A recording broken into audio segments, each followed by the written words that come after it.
श्रोताओं, वास्तव में पेसा एक्ट क्या है और इसकी महत्ता क्या है, इस विषय पर जानकारी साझा करने के लिए छत्तीसगढ़ शासन पंचायत एवं ग्रामीण विकास विभाग तथा स्वास्थ्य मंत्री माननीय श्री टी.एस. सिंहदेव जी फिर एक बार हमारे बीच उपस्थित हैं।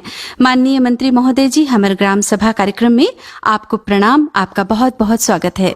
प्रणाम, नमस्कार, जोहार जी।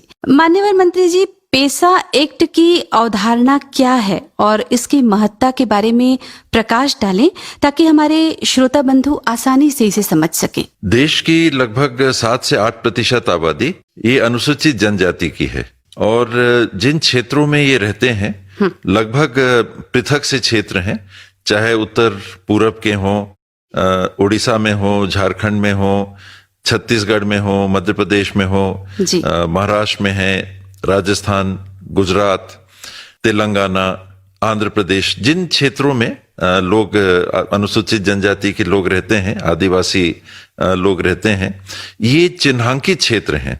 अमूमन ये जंगल के क्षेत्र हैं जी। इनकी भौगोलिक स्थिति ऐसी है कि सामान्य रूप से जमीन उतनी उपजाऊ नहीं रहती और मुख्य धारा से थोड़े से पृथक रहने वाले समाज के हमारे बंधु हैं, देश के नागरिक हैं। इनके लिए ये महसूस किया गया कि एक इनके रीति रिवाज भी अपने रहे हैं जी। जो हिंदू धर्म की या अन्य धर्म की मुख्य धारा है उससे पृथक इनके रीति रिवाज सदियों से चले आए हैं जी। और प्रकृति की पूजा, अन्य देवताओं की पूजा, इनके समाज की व्यवस्था, रीति रिवाज, शादी ब्याह की व्यवस्था, जीवन के समय, मृत्यु के समय की व्यवस्थाएं पृथक सी रही हैं जी।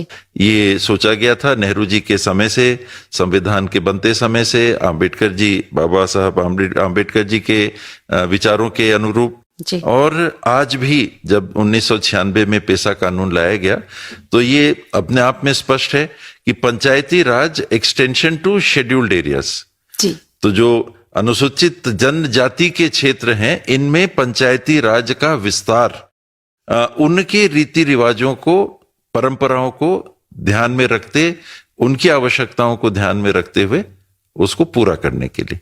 मान्यवर जी, पिछले कुछ समय पहले समाचार में आया था कि आपके मार्गदर्शन में छत्तीसगढ़ में पेसा कानून बनाने के लिए विभिन्न स्तर पर चर्चा और मंथन का काम किया जा रहा है, जो कि बहुत सराहनीय कदम है।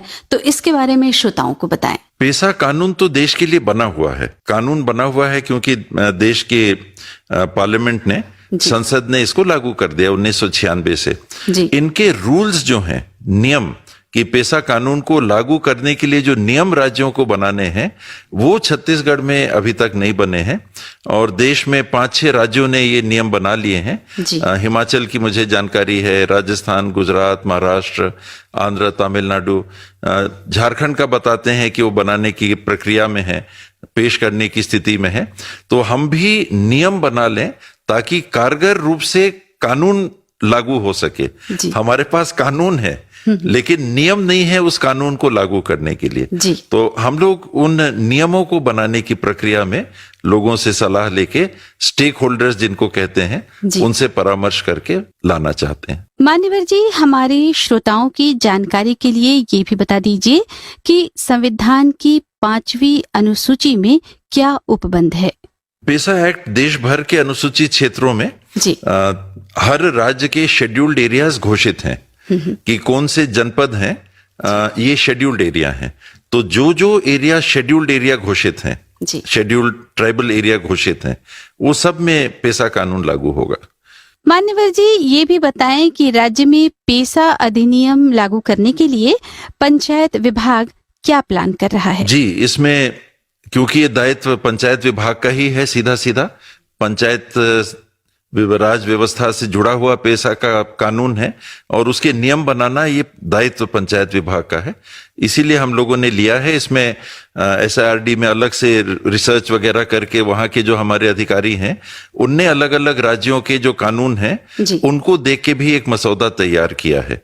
जो व्यवस्थाएं वर्तमान में चल रही हैं, अलग अलग विभागों की बातें जो पंचायत में लागू होती हैं, मान लीजिए एक्साइज विभाग की होगी तो शराब को लेके, उसकी बिक्री को लेके या उसमें बंधन लगाना है तो क्या लागू होगा। खनिज है, खनन आपको करना है, गौड़ खनिज है, तो क्या लागू होगा।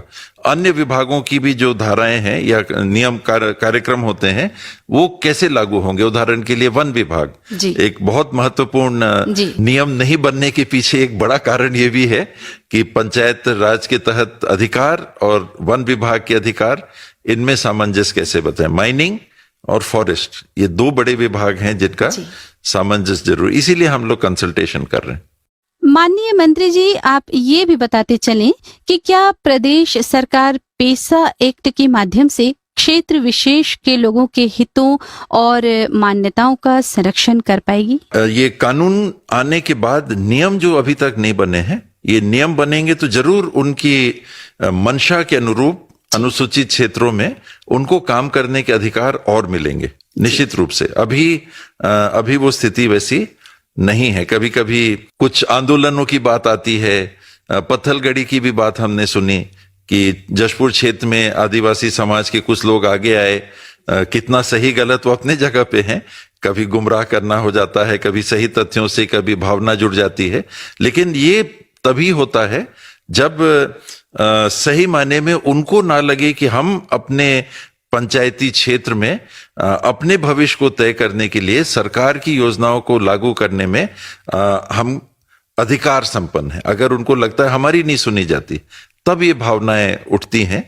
और ये भावनाएं अगर हैं तो उनको हमको पहले स्वीकार करना होगा कि ऐसी भावनाएं हैं, समझना होगा, और फिर जो उनके जायज संवैधानिक अधिकार हैं वो उनको देने होंगे। जी मान्यवर मंत्री जी, हमारे श्रोता ये जानना चाहेंगे कि पेसा अधिनियम के आने से हमारे राज्य के निवासियों को अन्य राज्यों की अपेक्षा क्या अतिरिक्त लाभ मिलेगा।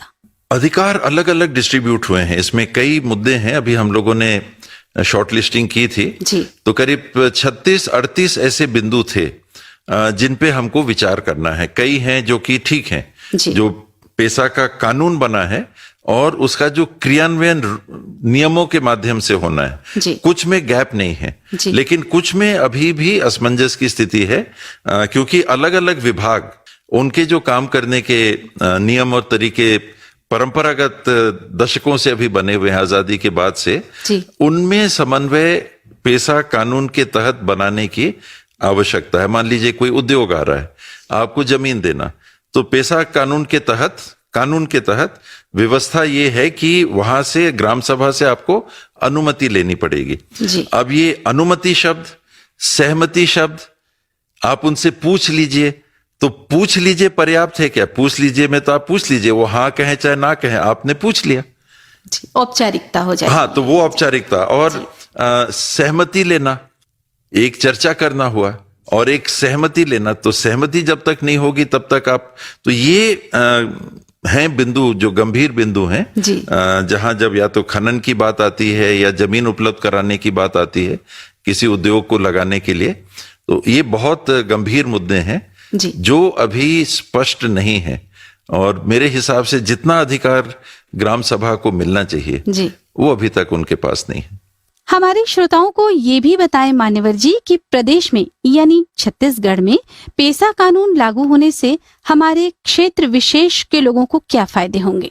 दो चीजें हैं, एक पेसा कानून देश में लागू हो चुका, लेकिन छत्तीसगढ़ में पेसा कानून के लागू होने के बाद भी नियम क्योंकि नहीं है तो उनके पास अधिकार नहीं है। उदाहरण के लिए आपको जंगल का प्रबंधन करना है, अभी तक कोई ऐसी व्यवस्था नहीं है कि कहाँ कूप कटाई होगी, कब कटाई होगी, क्या रोटेशन होगा। जो वन विभाग की प्रक्रियाएं हैं कूपों को कटाई की, वो उनके तहत हैं कि विभाग तय करता है कि एक क्षेत्र में हमको अगर कूप काटने हैं तो कौन कौन से कंपार्टमेंट हम रोटेशन से लेंगे, और उनकी एक नीति बनती है कि एक कंपार्टमेंट, फिर दूसरा कंपार्टमेंट, फिर तीसरा कंपार्टमेंट, एक प्लान उनका बनता है कि हम कैसे जंगल की कटाई करेंगे। ये विभाग का हो गया, गांव वालों का इसमें कोई उनकी आवाज नहीं है। तो ये जो नियम और कानून है, अगर जल जंगल जमीन की जो बात आती है कि जल के उस क्षेत्र का उसका प्रबंधन करना, इतने एकड़ तक के अगर तालाब हैं तो ग्राम पंचायत स्तर पे ग्राम सभा के लिए इन क्षेत्रों में उत्तरदायी है, और जनपद में, जिला में कितना करना। तो क्या जल ऐसे प्रबंधनों का, ऐसे बांधों का हमने वाकई में हस्तांतरण अधिकार का किया? जी। तो लोगों को नहीं लगता है कि हमारी भागीदारी, जंगल के कूप की कटाई होने, क्या उनकी भागीदारी है? मुझे नहीं लगता है कि अभी उनको महसूस होता हो। तेंदुपत्ता हो गया, अन्य वन गौड़ वन उपज हो गए, उनके संग्रहण में क्या ग्राम सभा की अभी सीधी भागीदारी है? अभी स्थापित नहीं हो पाई है। तो अलग अलग विभाग अपना काम करते हैं। जी। ग्राम सभा की जो अधिकार के क्षेत्र हैं उनको और कारगर रूप से स्थापित करने की आवश्यकता है। मान्यवर जी, पेसा एक्ट के माध्यम से छत्तीसगढ़ वासियों को जिसके वे हकदार हैं, तो क्या वो अधिकार उन्हें मिलेंगे? कृपया करके ये बताने का कष्ट करें।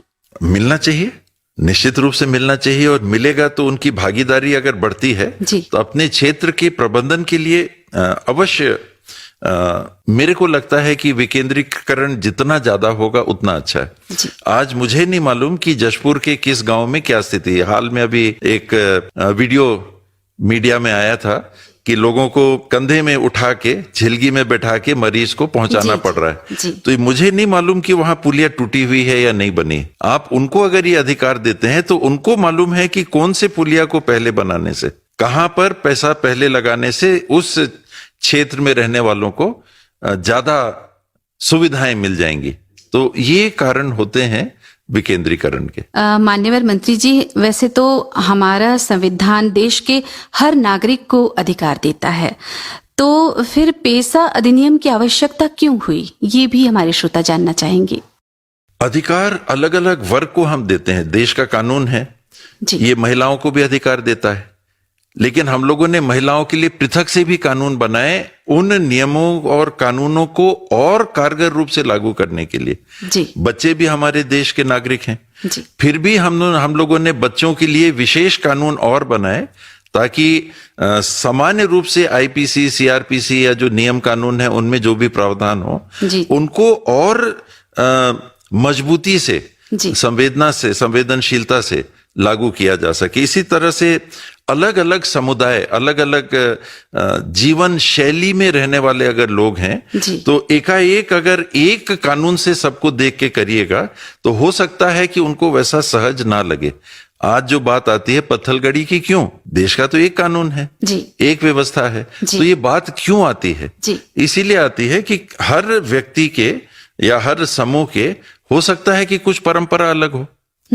आज आदिवासी समाज के छत्तीसगढ़ में भी देखिएगा तो गोंड समाज अलग होगा, कंवर समाज अलग होगा, उरांव समाज अलग होगा, नगेसिया समाज अलग, माड़ समाज अलग, न जाने कितने उप समाज आदिवासी समाज के होंगे। जी, और उनकी जीवन शैली भी पृथक पृथक मेरे को खुद ही नहीं मालूम कि उनकी क्या क्या आवश्यकताएं हैं या उनकी क्या क्या परंपराएं हैं। मैं समझता हूं कि 99% छत्तीसगढ़ के रहने वालों को, ट्राइबल्स को छोड़ के, उनको तो अपना मालूम होगा, लोगों को नहीं मालूम होगा। तो जब आपको मालूम ही नहीं है और आपने एक कानून कुछ बना दिया कि सिर्फ ये त्योहार मनाया जाएगा, तो फिर उनके त्योहार का क्या होगा? जी। आपने एक व्यवस्था बना दी कि नहीं, हम क्रियाकर्म अगर हमको करना है तो एक हिसाब से होगा। मान लीजिए उनके क्रियाकर्म के रस्मों रिवाज अलग हैं जी। तो ये केवल अलग अलग समाज के अलग अलग सदियों की परंपराओं को निभाने का उनको भी अवसर देना जी। कि उन परंपराओं को अपनाते हुए, चाहे वो सांस्कृतिक हों, चाहे उनके धार्मिक हों, चाहे रीति रिवाज के हों, उनको वो मौका और अधिकार मिलना चाहिए जी। मान्यवर जी, पेसा अधिनियम तो जैसे अन्य राज्यों में बना है उसी प्रकार हमारे प्रदेश में भी बन रहा है, लेकिन हमारे यहाँ ये किस प्रकार से बन रहा है, ये बताइए। पेसा कानून के नियमों को बनाने की प्रक्रिया में हम लोगों ने अपने साथियों के साथ ये विचार किया कि सिर्फ एक कमरे में बैठ के वो ना बन जाए, 4 लोगों के बीच में बैठ के ना बन जाए, जो कि बनाया जा सकता है। अलग अलग राज्यों में क्या कानून बने हैं उसमें से देख लें, उसमें से ले लें।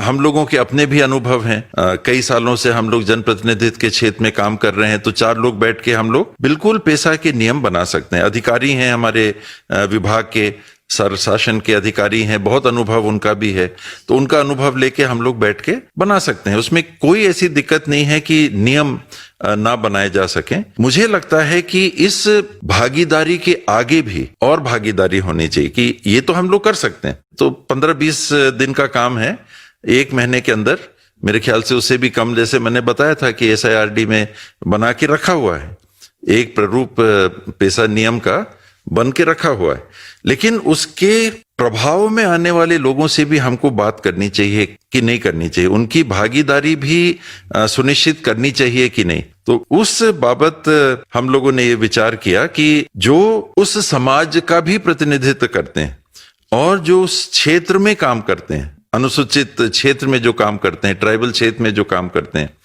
ये हमारे छत्तीसगढ़ के 146 जनपद हैं। इनमें से 85 जनपद अनुसूचित क्षेत्र के हैं, ट्राइबल ब्लॉक्स हैं 85 और 61 सामान्य ब्लॉक्स हैं। 146 कुल छत्तीसगढ़ में जनपदें हैं। तो ये 85 जनपद क्षेत्र में रहने वाले, उनमें काम करने वाले, उनका प्रतिनिधित्व करने वाले, इनसे बात करना मुझे लगा कि ये जरूरी है। तो कड़ी हम लोग चाह रहे थे कि नीचे से चालू हो। दुर्भाग्य से, संयोग से कहें, कोविड आ गया, तो हम लोगों का विचार था कि हर जिले में जाके, और कम से कम समय अगर कम होता तो हर संभाग में जाके हर जिले के प्रतिनिधियों से बात करते और उन लोगों की भी राय समझते, उनकी भी गांव में जो रहने वाले लोग हैं उनका इसमें क्या विचार है उसका भी समावेश कर पाते और फिर आगे बढ़ते।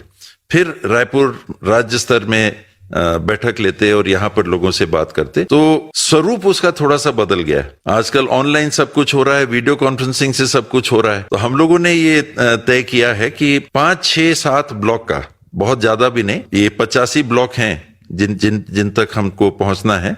तो इनमें 5-5 ब्लॉक अगर हम एक बार में लेते हैं तो 17 बैठकें होंगी। इन 17 बैठकों में उन 5 ब्लॉक के प्रतिनिधि होंगे, उनके जनप्रतिनिधि होंगे चुने हुए, और अन्य सामाजिक कार्यकर्ता होंगे, एनजीओ के प्रतिनिधि होंगे, हो सकता है राजनीतिक दल के भी जो लोग जुड़ना चाहें उन लोग भी जुड़ जाएं, उनकी भी सलाह हम लोग लेके सुन सकते हैं। जो फील्ड में रहते हैं, फील्ड में काम करते हैं, जो उस गांव में रहते हैं, उस गांव की बात को समझेंगे, उसकी परंपराओं में से किस बात को उनको लगता है कि हम लागू नहीं कर पा रहे, क्या जरूरत है। जैसे आपने पूछा कि इसकी क्या जरूरत है, देश में तो कानून है, बहुत सारे कानून है, स्वतंत्रताएं हैं, आप अपने मन से, अपनी इच्छा से जिस धर्म का पालन, जिस रीति का पालन करना चाहते हैं आप कर सकते हैं।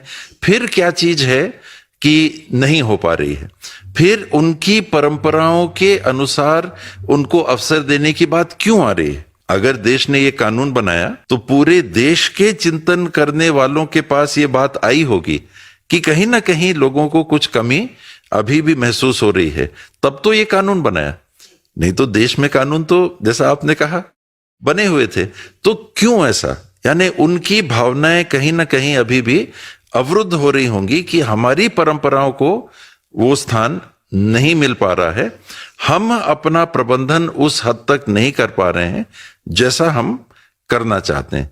तो इसीलिए इन सारी बातों को लाने के लिए जनपद स्तर के जनप्रतिनिधियों को, जिसमें पंचायत के भी प्रतिनिधि होंगे, जनपद के भी होंगे, और उन लोगों से बात करके एक हिस्सा ये रहेगा और एक हिस्सा राज्य स्तर पे, जैसा मैंने कहा, हम लोग चाह तो रहे थे कि संभाग में चले जाएं, हर संभाग में ये बैठक ले लें कि हर संभाग में, मैं समझता हूं कि रायपुर को छोड़े, रायपुर संभाग को छोड़े हर संभाग में अनुसूचित ब्लॉक्स होंगे, जनपदें होंगी, एक्सेप्ट शायद रायपुर संभाग एक हो, और रायपुर संभाग को भी देखेंगे तो गरियाबंद आ जाता है, तो कहीं ना कहीं एक हिस्सा उसका भी आ जाता है।